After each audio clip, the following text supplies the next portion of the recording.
My channel. तो कशा आहात तुम्ही? हाय. इसका काम एक ही है, हाय और बाय. म्हण कशा आसा सगळ्यांना म्हण. आसू कशा आसा? बरे आसा. तू त्यांना विचार कशा आसा तुम्ही? कसे आसा? बरे आसा. बरे आसा. ओके ओके हाँ ओके. तो आज ना एक मैं रेसिपी लेके आई हूँ. इसका फेवरेट है, बहुत दिन से बोल रहा था बनाने के लिए. एक ही बार मैंने बनाया था, वो बहुत ही टेस्टी बनाया था. तो आज ना मैं बनाऊंगी creamy squids butter garlic. Okay, बहुत ही टेस्टी लगती है. जब भी हम जाते हैं ना रेस्टोरेंट में, ये सिर्फ वही ऑर्डर करता है, स्क्विड्स बटर गार्लिक या फिर prawns butter garlic. Fish butter garlic. तो मैं ना आज स्क्विड्स के साथ बनाऊंगी. आप चाहे तो प्रॉन्स के साथ भी बना सकते हैं. बहुत ही कम इंग्रेडिएंट्स है. ओके, ज़्यादा टाइम भी नहीं लगता है. ओके, तो बनाते हैं creamy squids butter garlic. Okay, चलिए मैंने सारे जो चीज़ें हैं यहाँ पे निकाल दिया है. तो चलो बनाते हैं. ओके, तो बनाते हैं क्रीमी स्क्विड्स बटर गार्लिक. तो पैन रखा है मैंने. अब इसके ऊपर डालते हैं थोड़ा सा ऑयल. ऑयल में यहाँ पे डालूंगी 1 बड़ा चम्मच. इसी में हम डालते हैं बटर. तो यहाँ पे मैं 1 बड़ा चम्मच बटर डालूंगी. तो ये देखिए बटर यहाँ पे अच्छे से मेल्ट हुआ है. तो अब इसमें डालते हैं स्क्विड्स. और स्क्विड्स को ना मैंने इस तरह से रिंग में कट कर लिया है. ओके,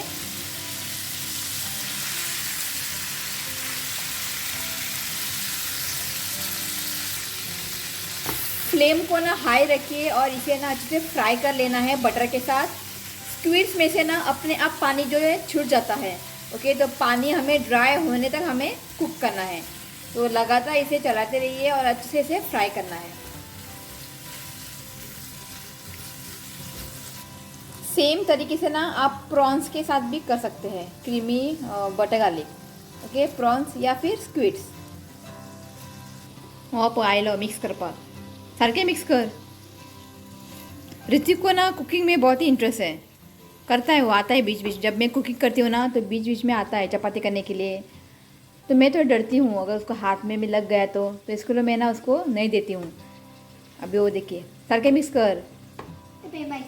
हाँ किरे भाई साहब सारखे मिक्स कर.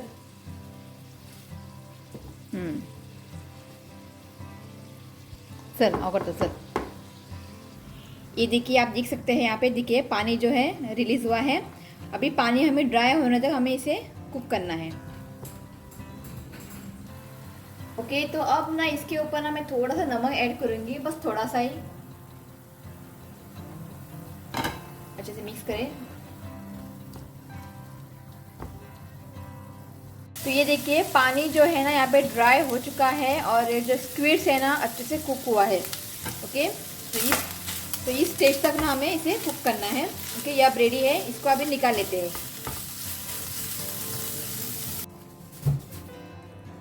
तो अब सेम पैन में डालते हैं ऑयल. तो 1 बड़ा चम्मच मैंने ऑयल डाला है. तो अब इसमें डालते हैं 1 बड़ा चम्मच बटर.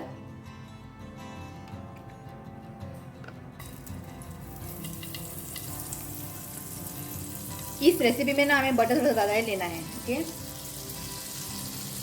तो बटर यहाँ पे अच्छे से मेल्ट हुआ है. तो अब इसमें डालते हैं बारीक चॉप किया हुआ लहसुन.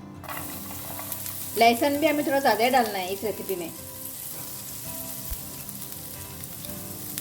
ओके, तो अब इसे ना 1 मिनट के लिए भून लेते हैं.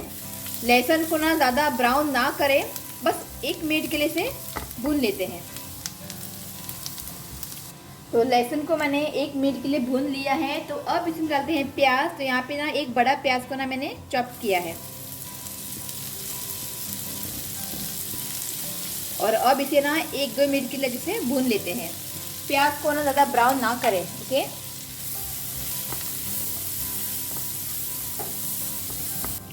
तो प्याज को ना मैंने 2 मिनट के लिए जैसे भून लिया है. तो अब इसमें डालते हैं 1 छोटे चम्मच ब्लैक पेपर पाउडर.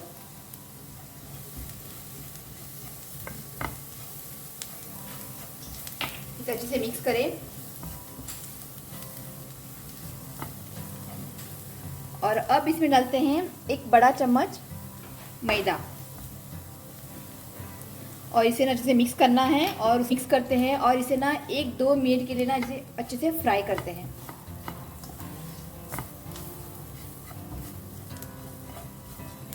इसको ना मैंने 1-2 मिनट के लिए ना अच्छे से फ्राई कर लिया है। तो अब इसमें डालते हैं दूध। बस हमें थोड़ा थोड़ा करके दूध डालना है।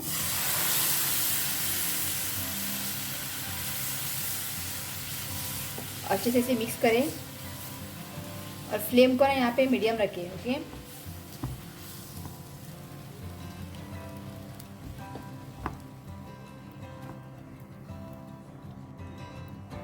तो यहाँ पे ना मैंने आधा कप दूध लिया है।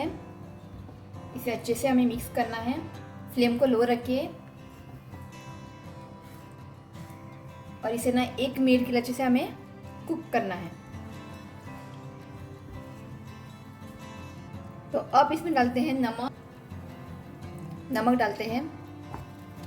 आप ना इसे चेक करें, अगर आपको नमक कम लग रहा है तो आप नमक ऐड कर सकते हैं। फ्लेम को यहाँ पे मीडियम में रखें।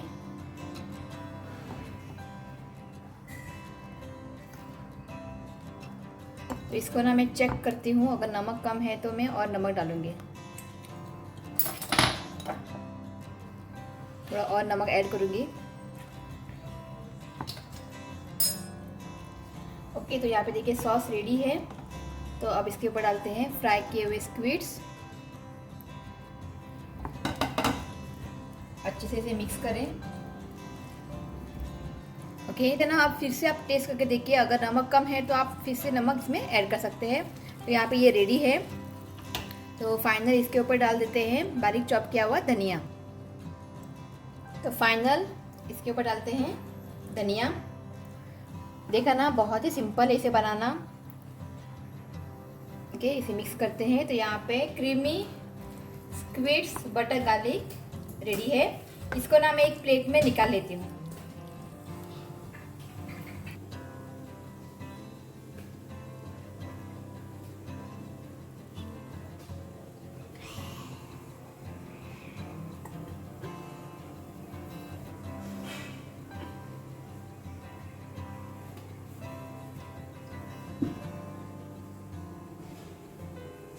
तो यहाँ पे क्रीमी स्क्विड्स बटर गार्लिक बनके रेडी है। बहुत ही सिंपल है, खूब इजी है सा।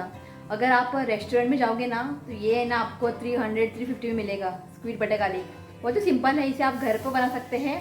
प्रॉन्स के साथ भी आप बनाइए और स्क्विड्स के साथ भी बनाइए। ये देखिए परफेक्ट रेस्टोरेंट जैसा हुआ है। ये देखिए बहुत ही टेस्टी बना है। ओके, आता ऋतू हातला खय हातला मरा है, कब से वेट कर रहा है। खाऊं सांगतलं मरा सगळ्या कसे चालते यो। तो ऋतिक आपको बताएगा कि बनी कैसी है। ऋतिक आपको बताएगा कि बनी कैसी है।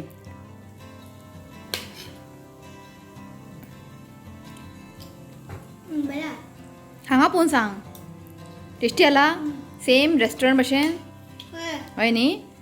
तो ऋतिक को आवडले। ओके, तो आप ना इसे एक बार ज़रूर ट्राई करें। आज का जो वीडियो है ना बहुत छोटा होगा, ठीक है। तो स्क्विड्स बटर गार्लिक को एक बार, क्रीमी स्क्विड्स बटर गार्लिक को आप एक बार ज़रूर ट्राई करें। आप लोगों को ना बहुत ही पसंद आएगा। ट्राई करके ना मुझे कमेंट करके ज़रूर बताइए कि आप लोगों को लगी कैसी है। अगर आपको ब्लैक पेपर नहीं डालना है, उसकी जगह पे आप चिली पाउडर डाल सकते हैं, या फिर आप चिल्ली को फाइन चॉप करके भी डाल सकते हैं। जो आप चाहिए आप डाल सकते हैं। क्योंकि थोड़ा सा आपको तीखापन मिलेगा जब आप खाते वक्त ना, थोड़ा तीखापन लगेगा। तो मैं आपको सजेस्ट करूँगी चिली को फाइन चॉप करके डालिए। इसकी वजह से ना मैंने आज चिली नहीं डाला है, ब्लैक पेपर डाला है। ओके, जो चाहिए आप डाल सकते हैं। ओके, आप इसे एक बार ज़रूर ट्राई करें। आज की रेसिपी आपको कैसी लगी प्लीज़ कमेंट करके ज़रूर बताइए। और अगर आप मेरे चैनल पे नए हो ना तो प्लीज़ मेरे चैनल को सब्सक्राइब करें। ओके, वो आई लो। ओके, चलिए तो मिलती हूँ नेक्स्ट वीडियो में। तब तक के लिए बाय, टेक केयर।